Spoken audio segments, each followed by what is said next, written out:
Y quiero compartirles, eh, en general, experiencias que ha habido en la travesía de trabajar en estos temas. Hace algunos años eran temas que se escuchaban, que se sabía que se estaban trabajando por algunas grandes compañías y demás.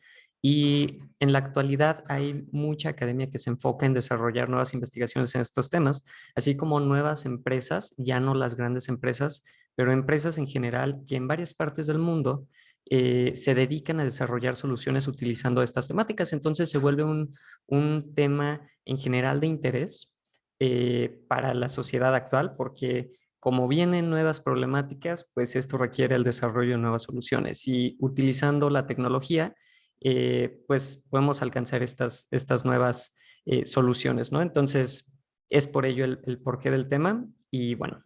Quiero comenzar presentándome súper rápido. Sé que ahorita ya mencionaron algunas cosas, pero quiero compartir un poquito sobre lo que hago. Actualmente soy ML Engineer, soy ingeniero de Machine Learning para una compañía que está basada en España, aunque yo estoy aquí en México, trabajo de manera remota para esta compañía que se llama Zeta Labs. Zeta Labs principalmente lo que hace es desarrolla un producto propio de inteligencia artificial y se dedica a desarrollar soluciones en el sector agro para diferentes clientes que tenemos alrededor del mundo. En esencia, lo que hacemos es automatizar procesos de estimación y decisión en cuanto a producción. Y pues para esto tenemos nuestro producto propio. Particularmente yo me dedico al área de visión computacional, ahorita les platicaré un poco más sobre ello, pero además de esto formo parte de la comunidad de Machine Learning que tiene Google Developer Experts. Soy instructor en Código Facilito para quienes conozcan esta plataforma de cursos y demás. Allí apoyo como instructor, particularmente en el bootcamp que hubo de ciencia de datos. Por allí estuve apoyando en la coordinación de contactar a los demás instructores, armar un poco como los contenidos y demás. Y actualmente me dedico o estoy trabajando, digamos, como side project en comenzar a trabajar en mi empresa propia que se llama Datlacuache. Entonces, por allí seguramente habrá más noticias, pero bueno, por cualquier cosa aquí pueden seguirme. Creo que allí olvidé mencionar los slides, pero con el mismo handle de Instagram es el mismo de Twitter. Es que hace no tanto lo cambié porque me habían ganado el que quería, entonces ya saben, esas cosas de redes, pero en fin. Les platicaba que soy ML Engineer. ¿Eso qué significa? Específicamente yo trabajo en el área de visión computacional, lo que podemos pensar o interpretar como dotar de capacidad de visión a sistemas para que tengan cierta inteligencia. Esto es, si yo tengo un dispositivo que es capaz de capturar imagen o video, yo me dedico a programar tal cual los algoritmos que se enfoquen a darle un sentido a esta imagen y video de forma que podamos extraer ciertos elementos de interés. Entonces, en la compañía en Z Labs, particularmente me dedico a identificación de ciertos elementos, a realizar conteo tracking, a realizar estimaciones, algunas estimaciones estadísticas, con lo cual podemos tener producción y otras cuestiones, ¿no?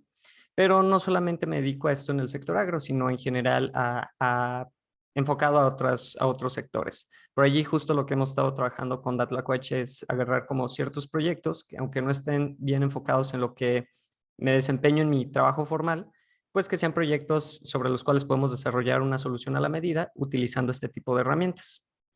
Entonces, sobre esto es sobre lo que quiero platicar. El tema de Machine Learning tiene muchísimas aplicaciones y en esta pequeña sesión quiero compartirles un poco cómo es que pueden adentrarse en esto o cómo es que pueden mejorar si son personas que ya entraron al tema y quieren continuar creciendo en esto. Pues bien, no vengo a darles como la fórmula mágica de léete este libro, hasta el curso, etcétera, etcétera, sino que quiero compartirles desde un sentido más holístico, desde una perspectiva más general, digamos, pasos que les van a ser muy, muy útiles para que puedan adentrarse y crecer profesionalmente en estos temas. Pues con estos elementos que les quiero compartir, yo creo que pueden mejorar bastante. Primero quiero compartirles como algunas bases, segundo algunas buenas prácticas, porque luego muchas personas que no necesariamente nos formamos en un área de ingeniería de software o de ciencias de la computación y no llevamos como esta parte formal de cómo hacer ingeniería de software y demás, luego hay muchas buenas prácticas que no necesariamente se nos mencionan y para quienes vienen de un approach más duro, tal vez alguien de actuaría o alguien de alguna otra área y está trabajando en estos temas, pues tener estas buenas prácticas les va a ayudar. Después quiero platicar de ML Registry. que es un tema que luego no se menciona mucho ni en cursos, ni en libros, ni muchos, en general recursos que pueden encontrar en Internet, y que les va a ayudar muchísimo. Y finalmente mencionar algunos temas de integraciones, automatizaciones y operacionalidad, que si ya saben cosas de Machine Learning, esto les va a dar el plus. Yo creo que estos son como los plus más grandes que buscan las compañías para contratar a personas que trabajen en estos temas. Entonces, ¿cuál es el objetivo de esto? Pues que podamos aprender o mejorar haciendo Machine Learning o soluciones inteligentes en general. Entonces, con esto comienzo a platicar de las bases. Y es que conocer solamente Machine Learning, solamente porque llevaste un curso en línea o porque viste un video en YouTube o una cosa del estilo, no va a ser suficiente. Yo creo que es un muy buen punto de partida y sobre todo te lo digo porque pues trabajando, por ejemplo, con el equipo de Código Facilito, obviamente generamos contenido de este tipo. Entonces, quiero compartirte que es un muy buen punto de partida, sin embargo, no va a ser suficiente. Yo creo que el tema es muy, muy amplio y necesitas ir profundizando cada vez más en ciertos temas más específicos. Entonces, ¿qué cosas te van a ayudar? Tener ciertos fundamentos como saber sobre algoritmia, que puedas armar en general algoritmos que sean eficientes, que sean óptimos, que no tengas como 4 anidados y cosas del estilo, o sea, que tengas un buen sentido de desarrollo algorítmico te va a ayudar un montón. Que sepas herramientas para poder tratar con datos, no solamente que sepas, digamos, programar, sino que además sepas darle un sentido a lo que estás programando en el sentido de que puedas cargar datos, que si tienes una lista de información o una tabla con información puedas eliminar columnas que a lo mejor no te sirven, eliminar renglones que tienen ruido, etcétera, etcétera. Estas herramientas para tratar datos te van a ayudar un montón, sobre todo porque es un proceso previo antes de modelar datos, esto es antes de trabajar con los algoritmos de Machine Learning tal cual. Y finalmente, tener una muy buena intuición para la resolución de problemas.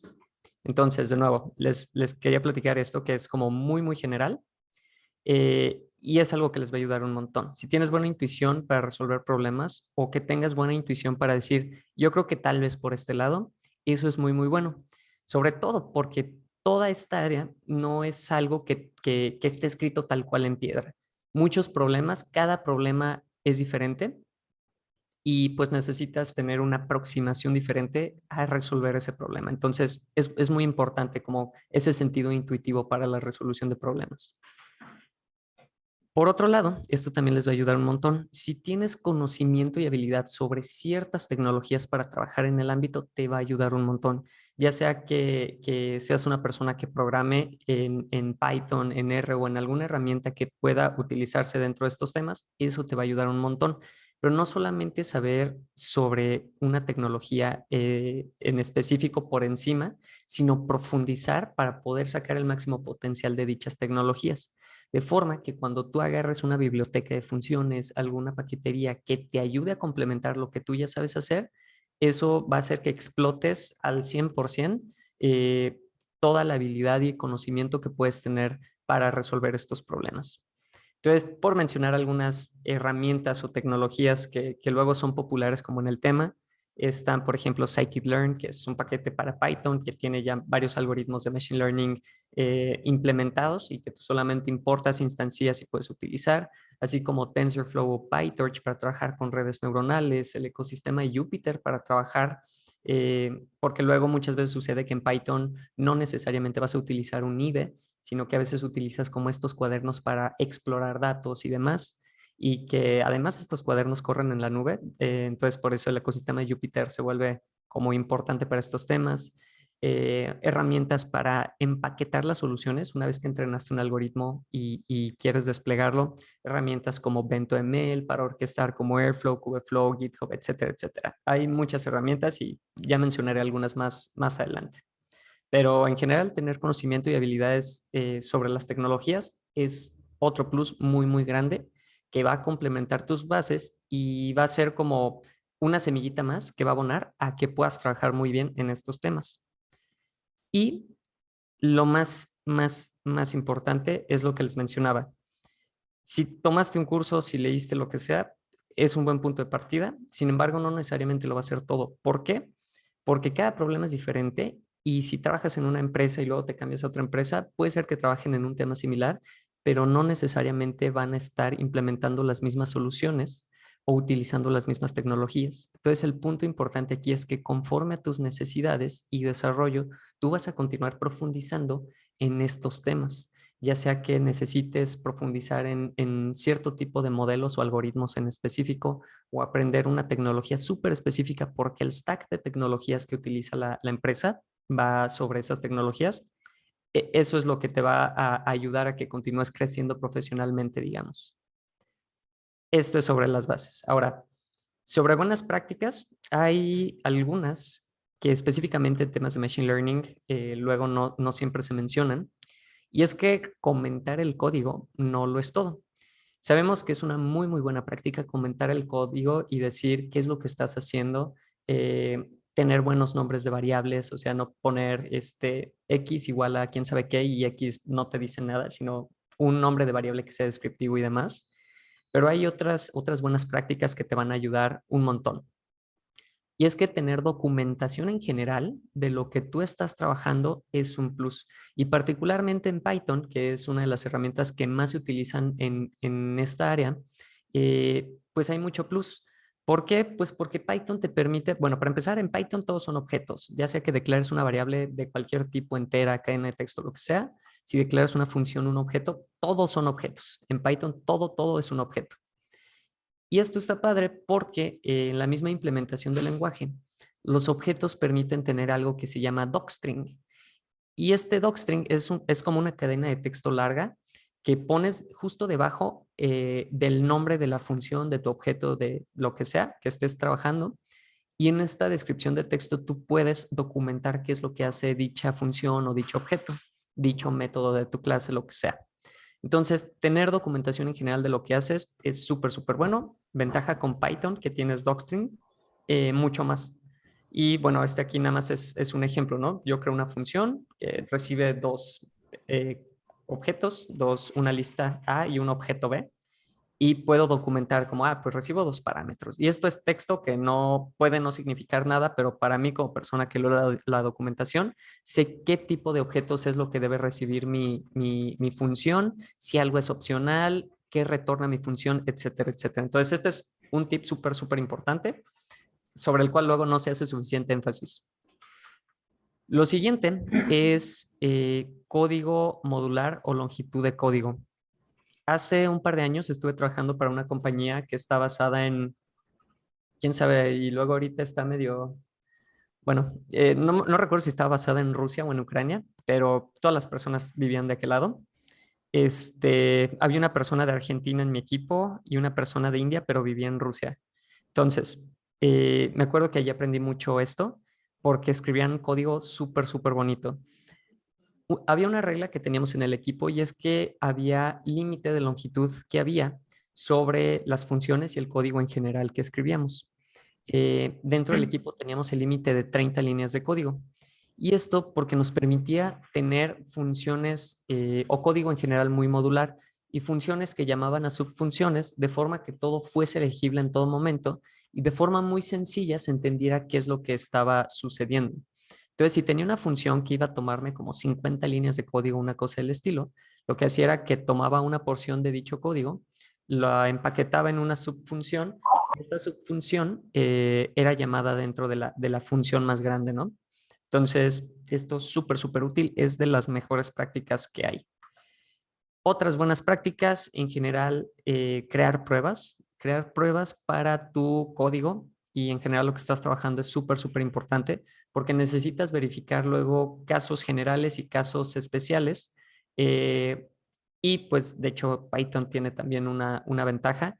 Hay incluso un paquete en Python que te permite crear pruebas dentro del docstring. Entonces, puedes escribir como la documentación de tu función y más abajo poner pruebas.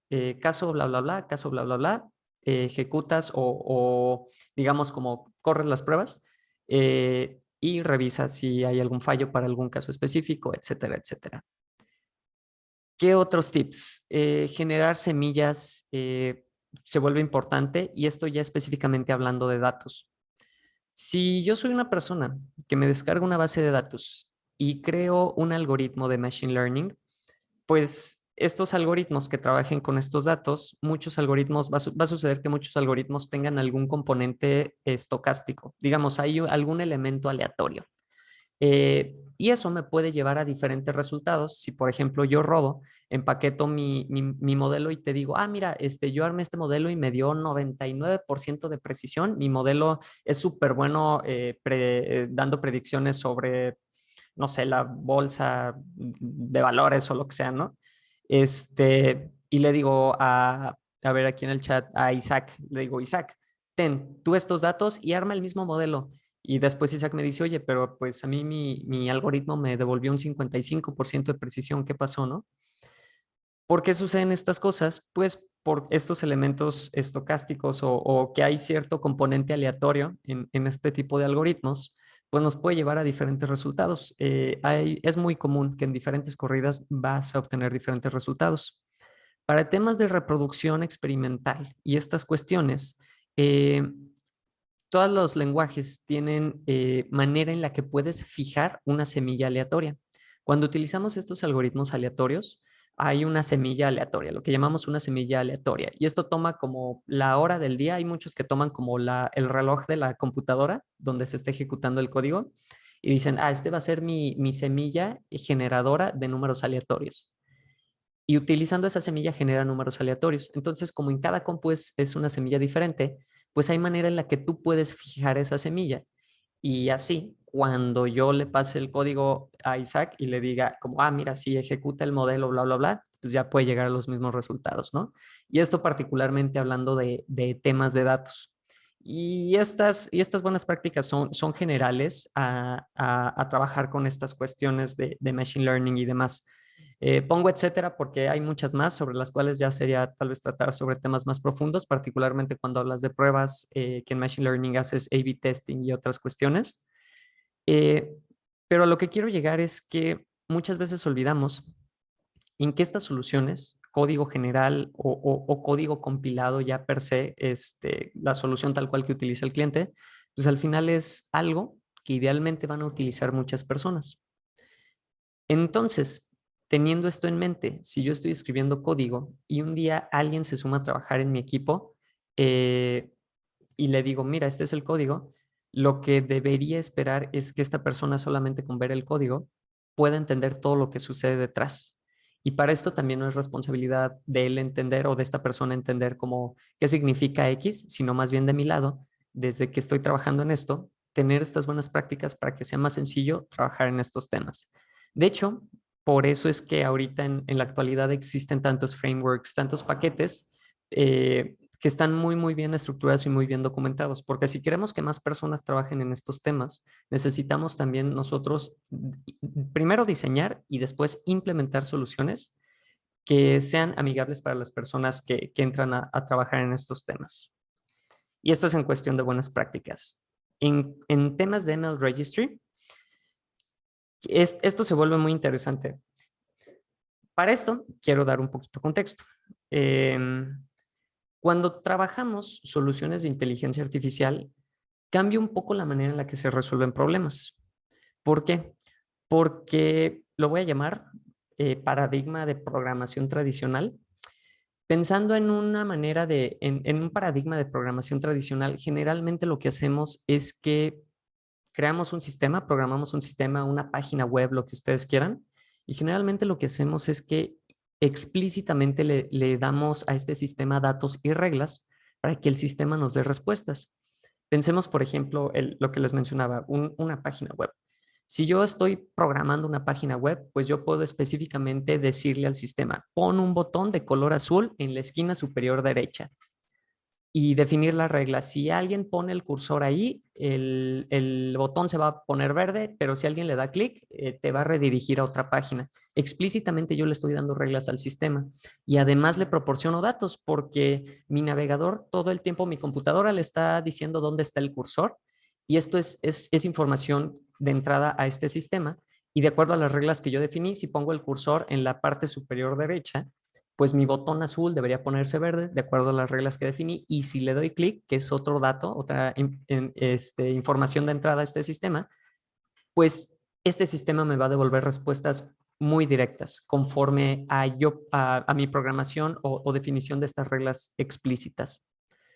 Cuando trabajamos con algoritmos de Machine Learning, esta, digamos, paradigma de programación tradicional cambia, porque explícitamente nosotros no nos encargamos de definir reglas para estos algoritmos, sino que generalmente nos encargamos solamente de proporcionar datos, muchas veces datos etiquetados o datos con sus respuestas, de forma que el algoritmo internamente, utilizando técnicas de optimización y mucha matemática detrás, aprende cuáles son las reglas sobre los datos que le proporcionamos.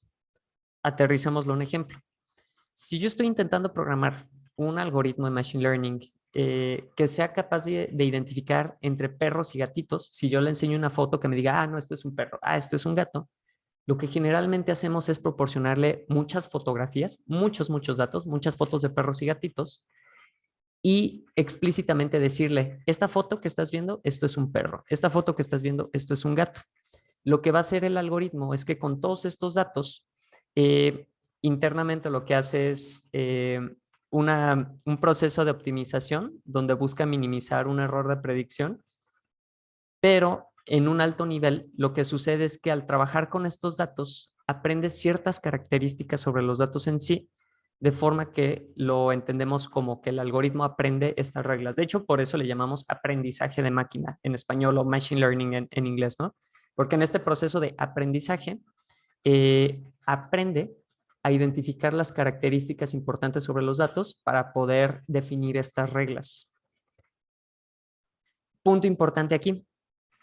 Si tomamos datos, muchas veces datos etiquetados, como sus datos con sus respuestas, y los metemos a estos algoritmos para que aprendan las reglas, ¿qué sucede cuando yo ya programé este algoritmo?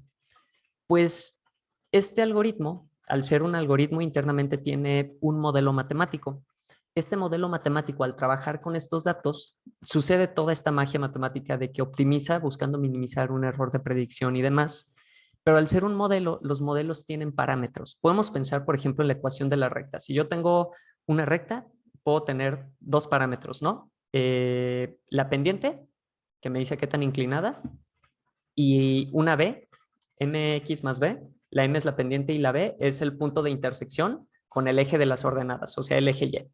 Con esas dos variables yo puedo definir cualquier línea recta que ustedes quieran, ¿no? Estos dos parámetros M y B se escalan en muchos algoritmos. Por ejemplo, cuando hablamos de redes neuronales, tienen muchísimos millones de parámetros. Entonces, lo que sucede internamente es que cuando entrenamos, o sea, va aprendiendo de estos datos, estos parámetros van ajustando sus valores. Cuando este algoritmo ya aprendió de estos datos, decimos que el algoritmo se entrenó. ¿Y por qué esto se vuelve importante y por qué les doy todo este contexto? Como una clase súper rapidísima de Machine Learning. Porque estos modelos que ya están entrenados, significa que estos modelos ya tienen los parámetros óptimos para trabajar con cierto tipo de datos. Por eso es que nos pueden arrojar predicciones. Y viene un punto muy importante trabajando en esta área, porque una vez que tú entrenas un algoritmo, una pregunta natural sería, ya entrené este algoritmo, ya funciona con los datos que yo tengo, pero ¿cómo puedo empaquetarlo y ponerlo en una aplicación móvil, en una página web, para que alguien pueda entrar o para que alguien descargue mi aplicación y pueda utilizar mi algoritmo que yo ya entrené? Aquí es donde entra el tema de ML Registry, que se vuelve muy importante. ML Registry o Machine Learning Registry hace alusión a tener un backup no solo de tus conjuntos de datos para entrenamiento, sino tener un versionamiento y almacenamiento documentado de los modelos que tú entrenas y utilizas. Porque habrá casos en los que los modelos tienen parámetros que son óptimos para ciertos casos específicos, para ciertos tipos de datos y demás, y habrá modelos que no te funcionen tan bien. A veces puedes tomar un modelo que ya está entrenado y reentrenarlo con muchos más datos para que mejore o funcione, sí, para que funcione mejor en general. Y es siempre una muy buena recomendación que tengan un Model Registry, que registren y versionen sus modelos, así como se versiona el código, así como descargamos la actualización de Facebook y todas estas aplicaciones que dice, descargaste la versión 160.185. ¿Quién sabe qué? Lo mismo con tus modelos, con tus datasets y lo que estés trabajando. Hago mucho énfasis en esto porque aunque no lo crean, hay muchas compañías que ya son de tamaño mediano a grande que no tienen muy presente esto y tienen modelos empaquetados así de que casi un punto zip y se lo pasan o viven en un repositorio, cosas del estilo y no tienen versionamiento y demás. Y esto es muy importante.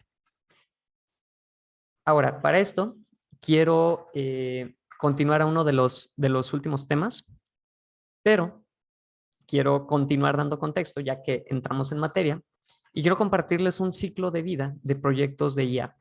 Y lo menciono como un ciclo de vida, más pensando como en los elementos que te van a ayudar a estructurar un proyecto de inteligencia artificial, un proyecto de machine learning. Para esto hay ciertos elementos que son muy importantes y que me gusta ponerlos o ilustrarlos de esta manera. Primero vas a tener una infraestructura de inteligencia artificial y los demás elementos yacen sobre esta infraestructura. Ahorita voy a ir mencionando cada uno y su relación con el tema de infraestructura.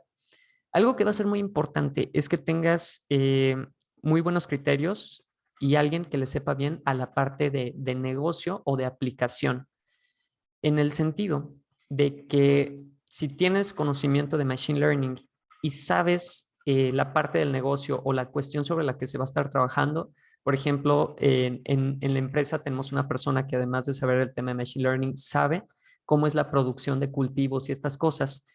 Es un tema que se necesita porque por un lado, sabes primero qué sí es factible y qué no es factible, hablando de Machine Learning. O sea, no va a llegar alguien y dice, ay, sí, un algoritmo que tú le tomas una foto al cielo y te dice cuántos cultivos vas a tener en 1000 hectáreas, ¿no? O sea, si alguien llega y te dice, ah, pues hay que inventar un coche volador, pues también uno debería pensar, pues a muchas personas se les ha ocurrido antes, ¿por qué no existe ya, no? O sea, porque hay ciertos limitantes técnicos. Entonces, en ese sentido, si sabes la parte de negocio y la parte de machine learning, te ayuda a tener claro qué sí es factible y qué no es factible sobre lo que quieres resolver. Y por otro lado, te ayuda la parte de negocio, sabiendo qué tipos de datos puedes conseguir, porque los datos son un elemento, yo creo que el elemento más importante para poder armar algoritmos de machine learning.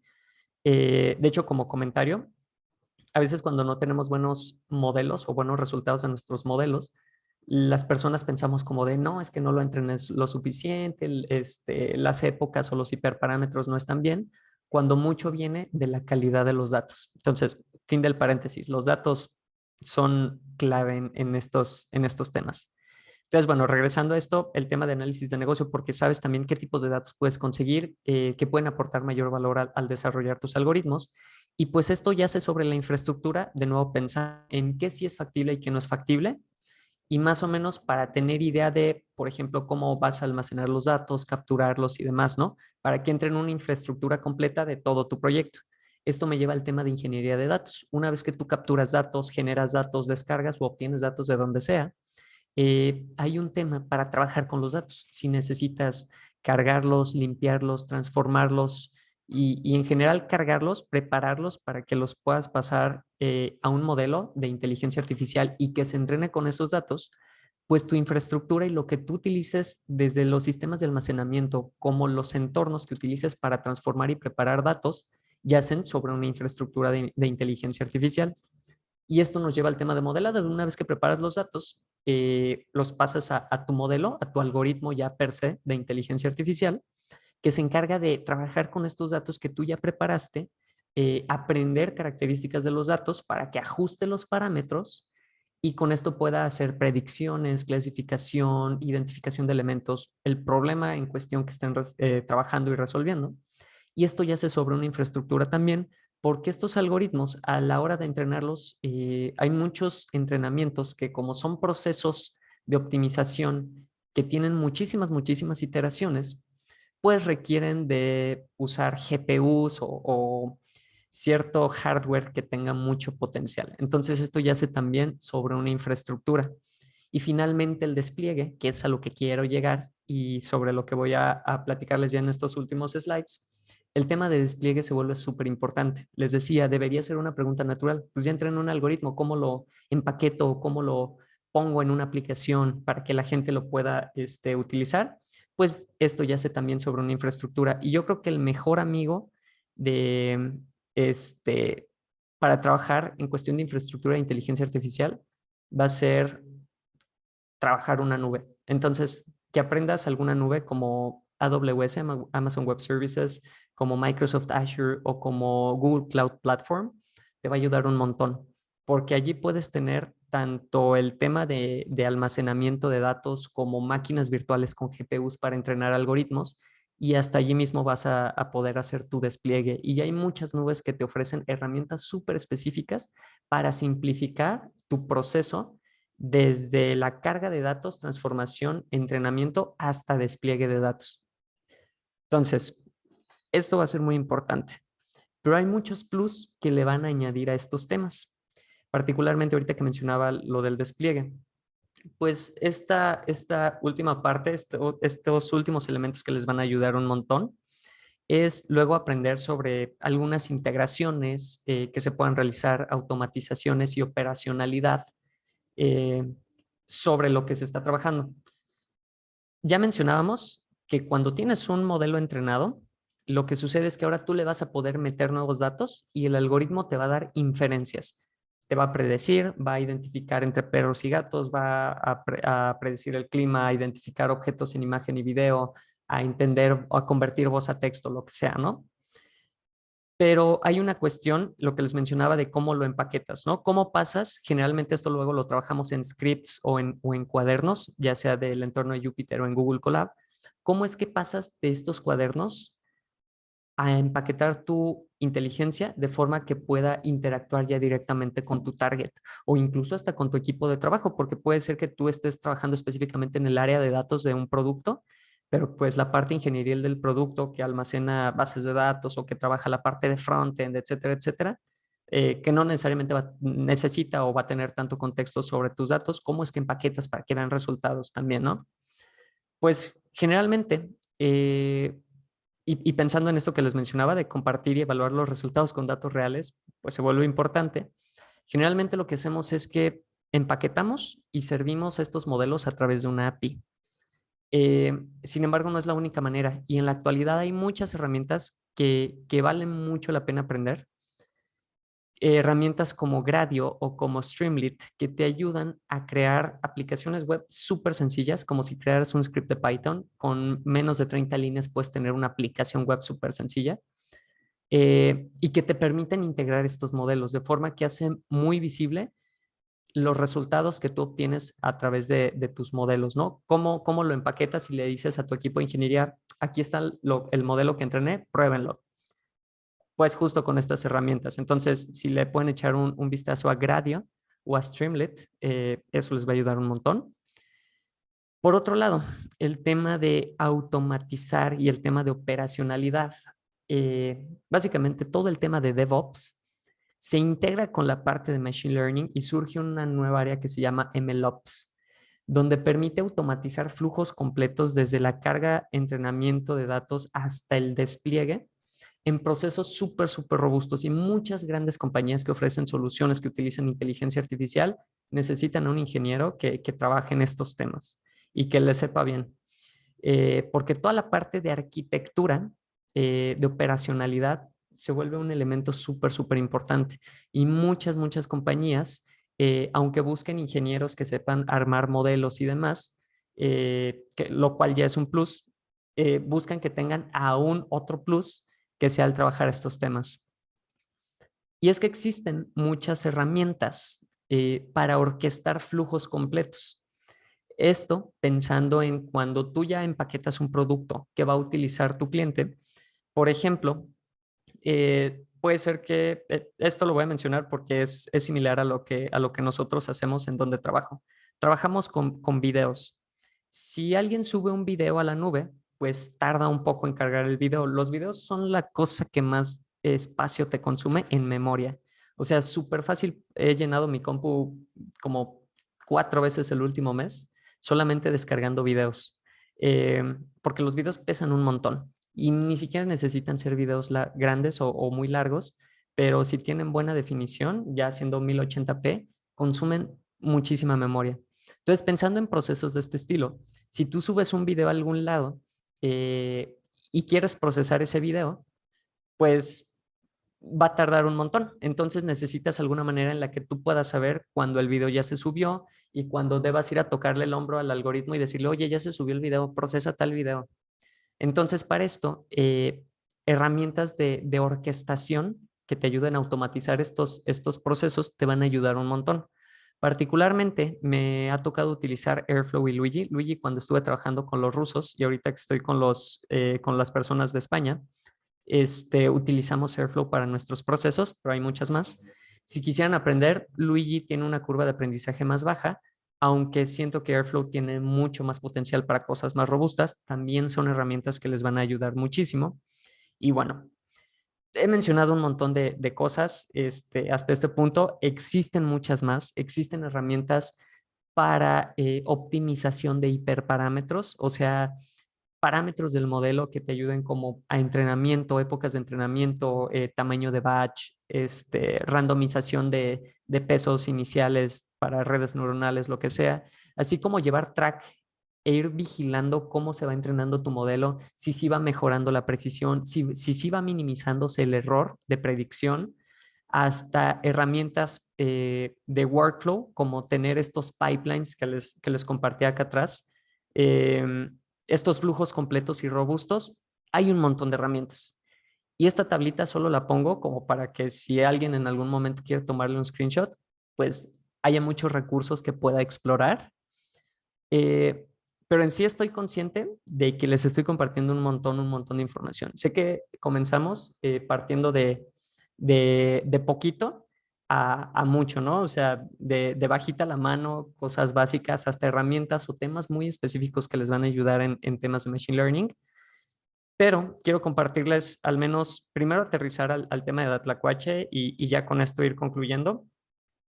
Ahorita en Datlacuache he estado enfocando esfuerzos similares a lo que he estado haciendo en Z Labs, en mi trabajo formal, para trabajar como en mi empresa propia, específicamente viendo que hay cierta necesidad aquí en México. Entonces, al menos en cuanto al stack de tecnologías, porque pues les digo que hay un montón, y herramientas que hemos estado utilizando en la actualidad, pues principalmente Python como lenguaje principal de trabajo, nos ha sido muy, muy útil para trabajar y empaquetar estos proyectos que luego le vendemos a los clientes.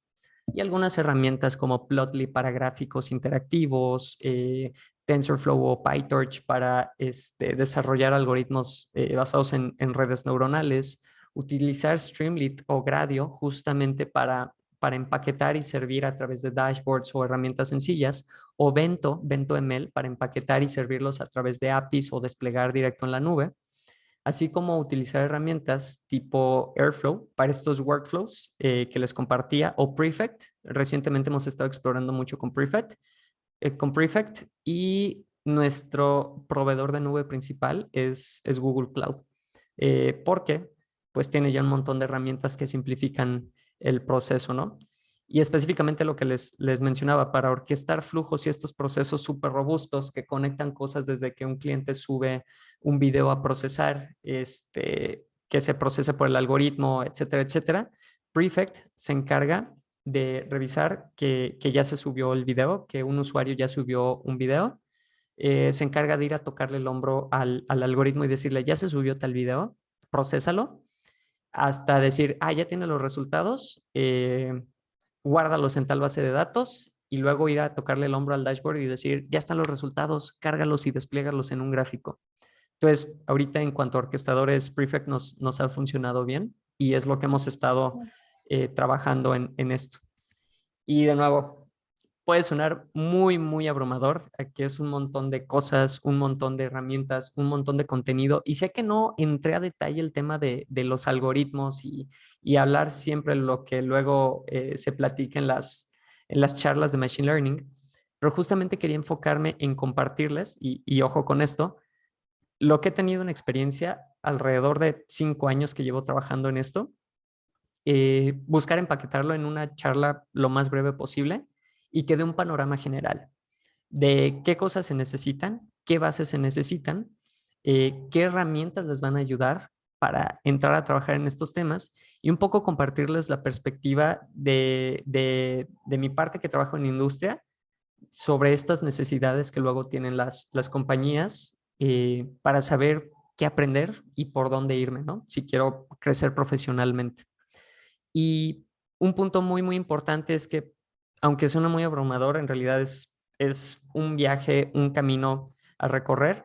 Algo que me encanta de esto es que, primero, trabajamos temas de actualidad. Lo más nuevo, siempre hay cosas nuevas en esto. O sea, lo más nuevo que hay en procesamiento de lenguaje natural, lo de GPT-3 que salió, el GitHub Copilot que te escribe código por sí solo y todo eso, son herramientas que utilizamos en nuestro día a día. Y está muy padre que trabajes en lo más nuevo que hay. Y de nuevo regreso a lo que mencionaba al inicio. Vienen nuevos retos, nuevas problemáticas, y esto requiere a personas con nuevos conocimientos que desarrollen nuevas soluciones. Y muchas de estas soluciones están habilitadas por el poder de la tecnología, particularmente sacando provecho de herramientas como el machine learning y mucha parte de inteligencia artificial. Entonces, al menos yo en lo personal les quiero compartir en mi caso que este viaje ha sido muy interesante. Y con esto ya cierro. Nada más compartiéndoles estas fotografías. Del lado izquierdo es una fotografía de un taller que pude compartir en la conferencia de Python que hubo en Colombia, en la PyCon de Colombia. En 2020 justo regresé y después fue cuarentena, donde asistieron personas, por ejemplo, como Sara Guido. Ella es autora de uno de los libros más vendidos de Machine Learning. O personas, por ejemplo, él trabaja en NVIDIA y sabemos que NVIDIA pues produce GPUs, ya saben, para quienes sean gamers o trabajen en estos temas, saben que luego las GPUs se utilizan para entrenar los algoritmos. Pues este cuate trabaja en NVIDIA y pues estuvo en mi taller y me acuerdo que al final del taller fue como, no manches, Rodo, estuvo bien chido tu taller, explica súper bien y bla, bla, bla, ¿no? Hasta conocer a personas como Guido Van Rossum, aquí del lado derecho es en la PyCon de Cleveland. Eh, Guido Van Rossum es el creador del lenguaje de programación. Él es el creador de Python. Entonces, es como, si no fuera por este señor, quién sabe qué estaría utilizando o quién sabe si estaría trabajando ahorita en esto, ¿no? Porque soy súper fan del lenguaje. Y pues bueno, ha sido como un camino de varios años, mucho aprendizaje, obviamente muchos errores que se cometen a veces sobre tecnologías o procesos, pero que te funcionan para aprender y saber cómo es que al final necesitas saber hacer las cosas. Y pues nada, yo creo que si le pones ganas, le echas pasión a lo que te gusta, como ha sido mi caso, vienen cosas buenas siempre. Entonces, con esto cierro y pues nada más agradezco el espacio, el tiempo y pues, y si hay alguna pregunta. Ok, muchas gracias, licenciado Rodolfo Ferro. La verdad es un placer saber toda esta información y que a los chicos les es de interés. Entonces empezaríamos con la sesión de preguntas y respuestas. No sé si alguien quiera preguntar. Ya tengo aquí una. Carlos, si quieres abrir tu micrófono para que le realices la pregunta al licenciado. Sí, muchas gracias. Buenas tardes. Buenas. Mi pregunta está dirigida específicamente para, en el ámbito de la programación. Cuando uno es estudiante y le gustaría, no sé, ganar experiencia, mediante, pues, programando, una estaría trabajando formalmente y la otra, ¿me puede dar una idea? O, bueno, trabajando formalmente como medio tiempo, ¿creo que es posible? Sí, Gracias. muchas gracias por tu pregunta. Fíjate que en mi caso, cuando yo era estudiante, luego me gustaba participar como en varias convocatorias, en eventos, en hackatones. Y digo, por allí tuvimos oportunidad de ganar un par. Ganamos uno en Centro Fox antes de que llegara Talent a los hackathons allí. Y algo que nos ayudó mucho fue trabajar en estos proyectos, porque cuando los presentábamos, además de la solución y todo, decíamos siempre como, pues nuestro código está en tal repositorio, es open source y utilizamos las tecnologías tal, tal, tal y tal. ¿Qué sucedía? Que había de todos modos personas de algunas empresas que iban a estos eventos y decían como, ay, mira, estos chavos les saben mover a tal, tal y tal y lo usaron para su proyecto. Antes de salir de la carrera ya me habían ofrecido trabajo justo porque veían como que participaba y que yo me metía en esta parte de proyectos y me lo iban contando como experiencia, porque decían, mira, es que él ya trabaja un proyecto con el que ganó tal concurso, lo que sea. Entonces, es como tipo experiencia demostrable. Ahora lo que he visto también es que muchas personas aprovechan como las prácticas profesionales y es como una oportunidad de ir ganando experiencia y muchas personas en las prácticas profesionales cuando salen terminan contratándolos en empresas. Entonces, factible sí totalmente es y pues yo te comparto lo que a mí me sucedió y me funcionó.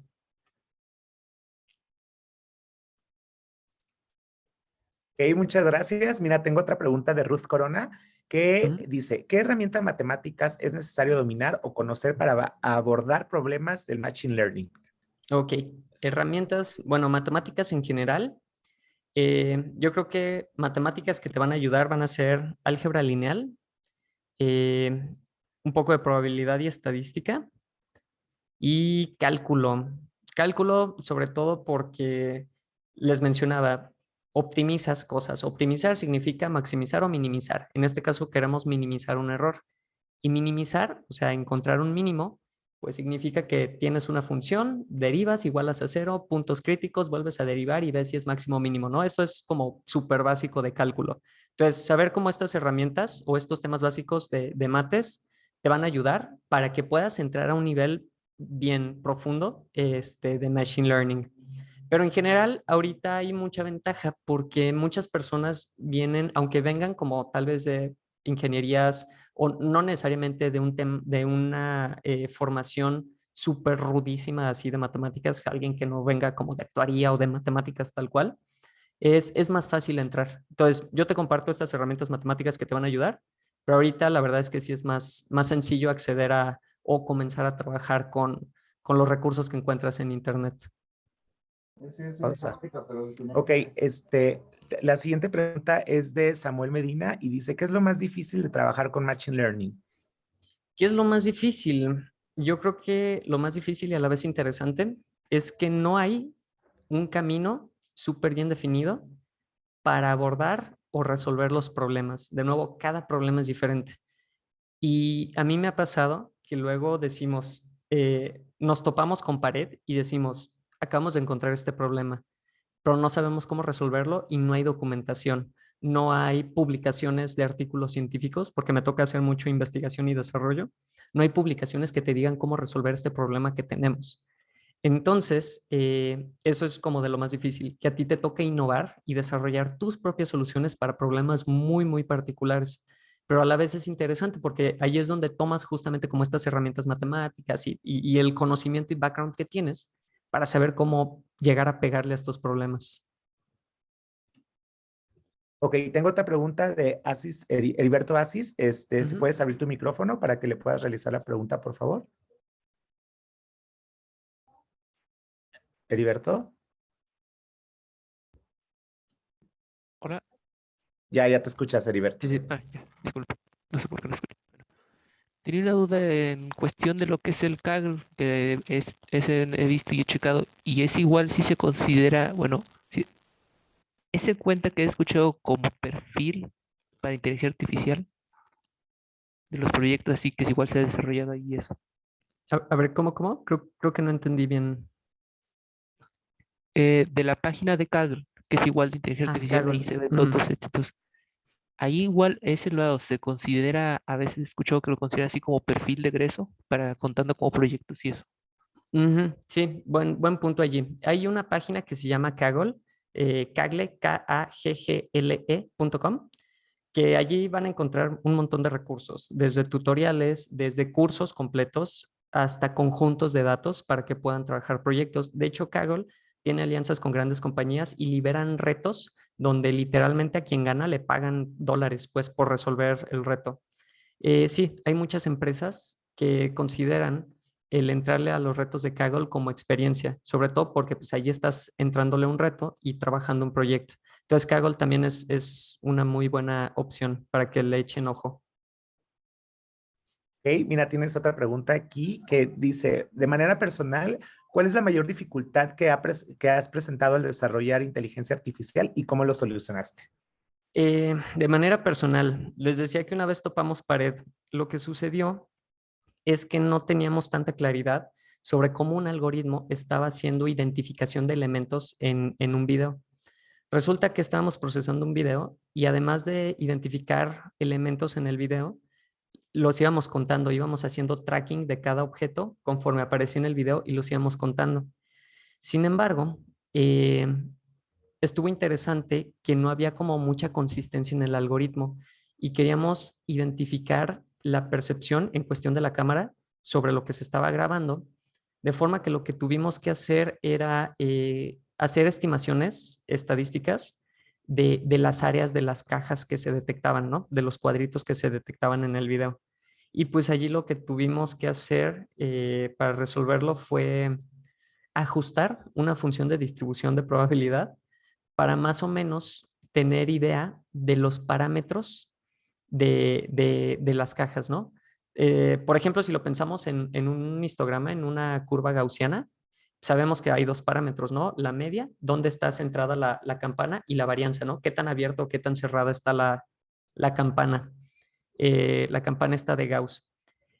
Tuvimos que hacer algo similar, pero no era una distribución gaussiana. Resulta que tenía una colita. En lugar de ser una campana, parecía campana, pero luego se iba así súper lejos, ¿no? Tenía una colota en realidad.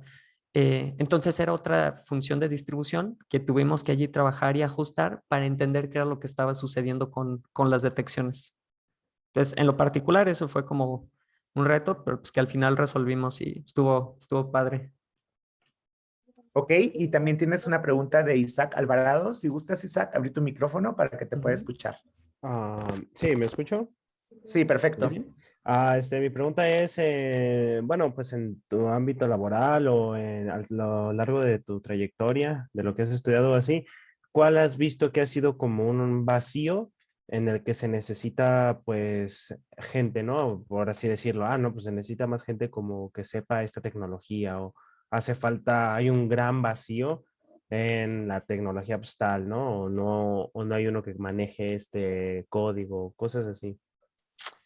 Es una muy buena pregunta. Y fíjate que yo creo que, ya estoy pensando como en la educación y la formación que tenemos las personas, porque luego es muy difícil ya abarcar tanto, pero yo en lo que he visto es en muchas otras áreas que no son de cuestión ingenieril. En 2017 me fui a hacer una estancia de investigación a la Universidad de Harvard en Estados Unidos y uno de los profes con el que estuve trabajando decía: puedes tener un ingeniero súper chido de inteligencia artificial, pero no va a pasar de resolverte los problemas de resolver perritos y gatitos porque no le entran como a otras áreas. Él, específicamente, yo estuve trabajando con él en el departamento de química y biología química, y ellos lo que hacían era aplicar IA en temas de química. Y era lo que me decía: el vacío, lo que yo veo es que estas personas deben entrarle a trabajar en otros temas, en el sector agro, en el sector de alimentación, en el sector de química, biología, en otras áreas, porque ellos tienen el perfil técnico completo, pero necesitan la contraparte para saber cómo entrarle a problemas y cómo resolverlos. Entonces, ellos, por ejemplo, generaban fármacos con inteligencia artificial, era lo que me tocó ver estando allá, y pues eso es lo que más veía como necesidad. Ok, Ok, pues gracias. Pues muchas gracias. A nombre de la Facultad de Informática, licenciado Rodolfo Ferro, agradecemos su participación en la Semana Académica y Cultural 2022. Fue un placer que nos compartiera sus conocimientos y agradecemos de antemano el haber apoyado a esta Semana Cultural. Muchas gracias. No, de qué, pues muy buena tarde.